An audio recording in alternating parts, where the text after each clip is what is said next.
নমস্কার, আমি বন্দনা। আমার কিচেনে আপনাদের সবাইকে স্বাগত জানাই। আবারও এসে হাজির হয়েছি বাটা মাছের একটি রেসিপি নিয়ে। আজ আমি তৈরি করব কালো জিরে ফোড়ন দিয়ে বাটা মাছের ঝোল। এর জন্য আমি এখানে 4 পিস বাটা মাছ নিয়েছি। মাছ কেটে পরিষ্কার করে ধুয়ে নিয়েছি। সবার প্রথমে আমি ম্যারিনেট করব। পরিমাণ মতো হলুদের গুঁড়ো, স্বাদ মতো লবণ,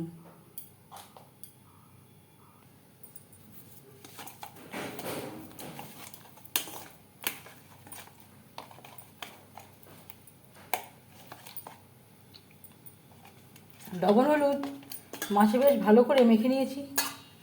মাছ ম্যারিনেট হতে হতে তেল আমি গরম করে নেব। আমি রান্নাটা করব রিফাইন্ড অয়েলে। আপনারা চাইলে যে কোনো কুকিং অয়েলে রান্নাটা করতে পারেন। 4 চামচ রিফাইন্ড অয়েল গরম করে নিয়েছি। এবার দিয়ে দেব ম্যারিনেট করে রাখা মাছ।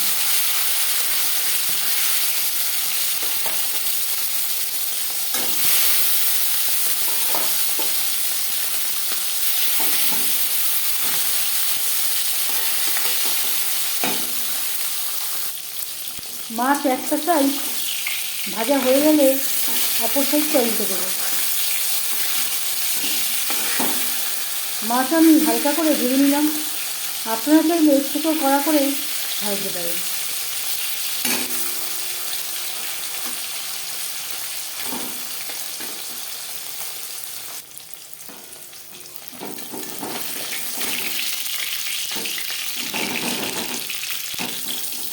মাছ ভাজা হয়ে গেছে, একটা পাত্রে উঠিয়ে নেব।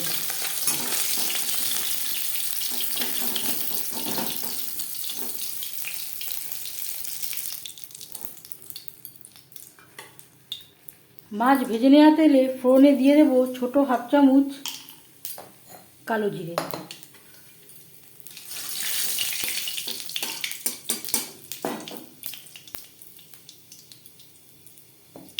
20 সেকেন্ড কালো জিরে ভেজে নেওয়ার পর দিয়ে দেবো মশলার পেস্ট। এখানে রয়েছে একটা বড় সাইজের টমেটো, আদা বাটা, 3টে কাঁচা লঙ্কা, যেটা আমি একসাথে বেটে নিয়েছি। 2-3 মিনিট নাড়াচাড়া করে নেওয়ার পর দিয়ে দেবো পরিমাণ মতো হলুদের গুঁড়ো, স্বাদ মতো লবণ,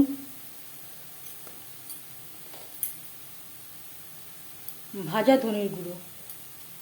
এর পরিবর্তে আপনারা জিরের গুঁড়ো ব্যবহার করতে পারেন, বা 1/2 চামচ ধনের গুঁড়ো আর 1/2 চামচ জিরের গুঁড়ো অ্যাড করতে পারেন।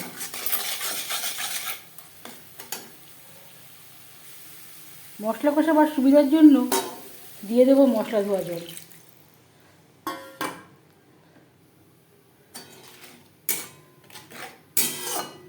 তিন 4 মিনিট লো টু মিডিয়াম ফ্লেমে মশলার সাথে গুঁড়ো মশলা বেশ ভালো করে কষিয়ে নেব। লো টু মিডিয়াম ফ্লেমে 4-5 মিনিট মশলা বেশ ভালো করে কষিয়ে নেওয়া হয়ে গেছে।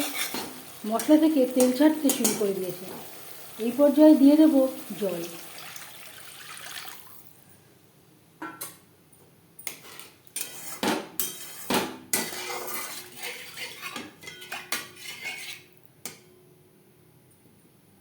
গ্রেভি ফুটে ওঠা পর্যন্ত অপেক্ষা করব।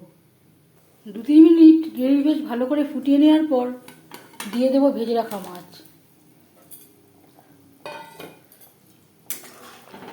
গ্রেভির সাথে মাছ বেশ ভালো করে মিক্সড করে দেব। খুব সহজ একটা রান্না, বাটা মাছের ঝোল। আপনারাও মাঝে মধ্যে তৈরি করে থাকেন, তবে আমি কিভাবে বাটা মাছের ঝোল রান্না করি সেটা খুব সহজভাবে আপনাদের সাথে শেয়ার করলাম।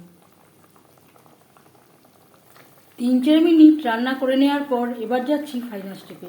সবশেষে গ্যাসের ফ্লেমটা অফ করে দেব। যদি আপনাদের কাছে ধনেপাতা থাকে, ধনেপাতা কুচি অ্যাড করতে পারেন। 5 মিনিট থেকে স্ট্যান্ডিং টাইমে রাখবো। কালো জিরে ফোড়ন দিয়ে বাটা মাছের ঝোল রেডি সার্ভ করার জন্য। এই মাছের ঝোলের রেসিপিটি কেমন লাগলো অবশ্যই জানাবেন কমেন্টের মাধ্যমে। যদি এই রেসিপিটি ভালো লেগে থাকে লাইক করবেন, শেয়ার করবেন, সাবস্ক্রাইব করবেন আমার চ্যানেলটিকে। বেল আইকনটা ক্লিক করে দেবেন যখন আমি নতুন ভিডিও আপলোড দেব তার নোটিফিকেশান সবার আগে আপনার কাছে পৌঁছে যাবে। আপনারা সবাই ভালো থাকবেন। এই ভিডিওটি দেখার জন্য ধন্যবাদ।